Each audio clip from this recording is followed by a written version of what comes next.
जय श्रीमन नारायण गुरुजी। मेरा आपसे ये प्रश्न है कि जैसे देवहूति थी वो सतयुग में थी और उनकी पुत्री थी माता अनुसुईया, वो भी सतयुग में थी। तो जैसे त्रेता युग में जब रामचंद्र जी थे तो वो तो त्रेता के अंत में ही तो थे, तो जब भी थी माता अनुसुईया उन्होंने जब माता सीता को आशीर्वाद दिया था, तो ये तो बहुत लंबा समय हो गया। आज भी है माता अनुसुईया। कश्यपोत्री वशिष्ठस्य विश्वामित्रोथ गौतम जमदग्निर भरद्वाज। ये लोग सप्तऋषि हैं, अमर हैं, अर्थात ये बहुत लंबे समय तक, कई युगों तक रहते हैं। ये कोई सामान्य थोड़ी है बेटा। माता अनुसुईया तो आदि अनादि तक रहेंगी, फिर ये कोई सामान्य नहीं है। आज भी सप्त तारा आप देखते हैं आकाश में, जिसे पुच्छल तारा कहते हैं जी। तो ये 7 ऋषियों के सप्त तारा, उनमें एक माता अनुसुईया, कश्यपोत्री, कश्यप, अत्रि, ये सप्त ऋषियों में कश्यप, अत्रि, वशिष्ठ, ये सब लोग आते हैं, ये अमर हैं। अच्छा, और गुरुजी जैसे आप बताते हैं जन्म और मृत्यु ये भगवान के हाथ में है, ये हमारे हाथ में नहीं है। तो जैसे कोई अगर किसी की मृत्यु हो जाती है और उसकी उम्र बच जाती है, ऐसे कैसे हो सकता है? फिर अगर भगवान की मर्जी से वो मर रहा है तो उसकी उम्र पूरी हो जानी चाहिए।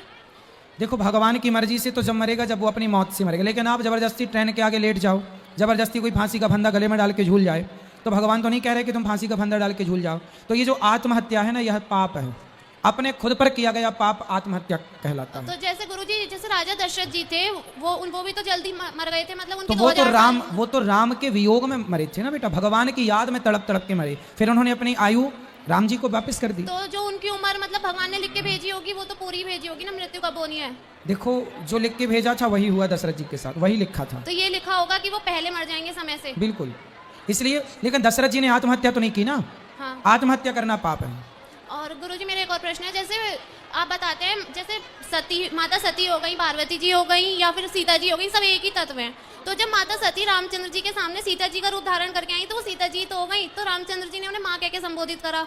हाँ, तो लीला के लिए तो 2 बनी है ना। आप वैसे एक ही है वो। लीला के लिए तो देखो, ब्रह्मा विष्णु महेश तीनों एक शक्ति हैं, तो लक्ष्मी पार्वती और सरस्वती भी एक तत्व है। लेकिन उस समय वो लीला थी, और लीला में वो उन्हें अपनी माता मान रहे हैं, तो लीला में हम आपको माँ कहें तो फिर जैसे माँ कहें उसे पत्नी के रूप में स्वीकार कैसे करें? तो उस समय वो सीता जी के रूप में थी जैसे। हाँ, पर शंकर जी तो उन्हें माता मानते ना, पार्वती सीता को, और वो माता का रूप बना ली पत्नी होकर के, तो शंकर जी ने स्वीकार नहीं किया फिर। अच्छा, और गुरुजी जैसे आपने जो पुस्तक लिखी है, मैंने ये पुस्तक पढ़ी थी, इसके पेज नंबर 6 पे जैसे जो श्लोक दे रखा है उसमें उसका अर्थ दे रखा है, जब अर्जुन कृष्ण जी से ही कहते हैं कि मैं किसी की हत्या नहीं कर सकता, मुझे पाप लग जाएगा हत्या का, तो कृष्ण जी उनसे ये कहते हैं कि आत्मा नहीं मरती, सिर्फ शरीर मरता है, आत्मा को तो मरना मतलब वो अपराध बोध ही नहीं कहलाएगा। तो फिर किसी को हत्या कैसे लगती है अगर मतलब किसी को मारना पाप नहीं हुआ? तो नहीं, मारना पाप है। वो स्थिति क्या थी, वहां धर्म युद्ध चल रहा है महाभारत का। उस महाभारत के युद्ध में अर्जुन बोल रहे हैं कि मैं युद्ध नहीं करता, मेरे सामने पिताजी खड़े, दादाजी खड़े हैं, लोग खड़े हैं, मैं कैसे युद्ध करूं? उस समय युद्ध ना करने का संकल्प अर्जुन ने लिया, तो युद्ध कराना था, क्योंकि पापी का अंत तो करना था।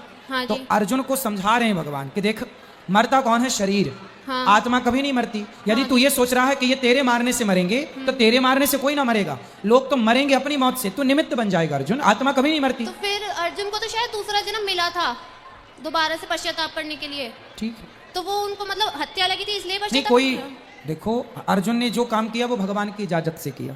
और भगवान की इजाजत जो थी वो किया, तो वो धर्म है, इसलिए जो किया सब सही है। अच्छा, और गुरुजी जैसे आप कहते हैं कि जात पात में नहीं पढ़ना चाहिए, जैसे लोग आजकल सब अपनी जाति पे ही बहुत गर्व करते हैं कि हमारी जाति है, हमारी वो है, और ऐसे ही अब भगवान के लिए भी करने लगे हैं। जैसे जन्माष्टमी आती है तो लोग स्टेटस डालते हैं हैप्पी बर्थडे यादव जी, ऐसे ही राधाष्टमी आती है तो हैप्पी बर्थडे गुजरी। मूर्ख लोग हैं ये, जो भगवान को भी जातियों में बांट दें, वो मूर्ख हैं। इन मूर्खों का क्या है? इन मूर्खों से परेशान ना होइए। समाज में अच्छे लोग हैं तो मूर्ख लोग भी हैं, कहाँ जाएंगे? गुलाब है तो कांटा भी होगा। तो समाज में ऐसे लोग बहुत हैं गुरुजी, तो मूर्खों की संख्या बहुत है, बात सही है। और एक और क्वेश्चन है गुरुजी, जैसे नारायण के 24 अवतार हैं, 24 अवतारों में से जैसे रामचंद्र जी के साथ माता सीता हैं, लक्ष्मी जी हैं, और कृष्ण रूप में उनके साथ राधा जी हैं, तो बाकी के अवतारों में भी लक्ष्मी जी उनके साथ हैं? बाकी हर अवतार में भगवान जो लीला कार्य करने आए, जैसे नरसिंह भगवान आए तो लीला करके प्रहलाद जी पर कृपा करके चले गए, तो वो थोड़ा देर का अवतार था, मतलब ज्यादा लंबे समय का नहीं था। हाँ, वो अवतार ही थोड़ी देर का था। और जैसे रामचंद्र जी का जन्म जो है वो सूर्यवंश में हुआ है, तो उनके नाम के पीछे चंद्र क्यों लगता है? क्योंकि चंद्रमा बोले कि प्रभु आप दिन को आए तो रात को हम आते हैं, तो हम तो आपका दर्शन कर नहीं पाए। तो भगवान बोले कोई बात नहीं, हम दिन में आए तो सूर्यवंश में आए, पर आज से हम तुम्हारी इस भक्ति के कारण अपने नाम के पीछे तुम्हारा सम्मान रखेंगे, चंद्र लगाएंगे, तो रामचंद्र, इसलिए उसको सम्मानित करने के लिए। इसलिए धन्यवाद गुरुजी। जय श्री नारायण।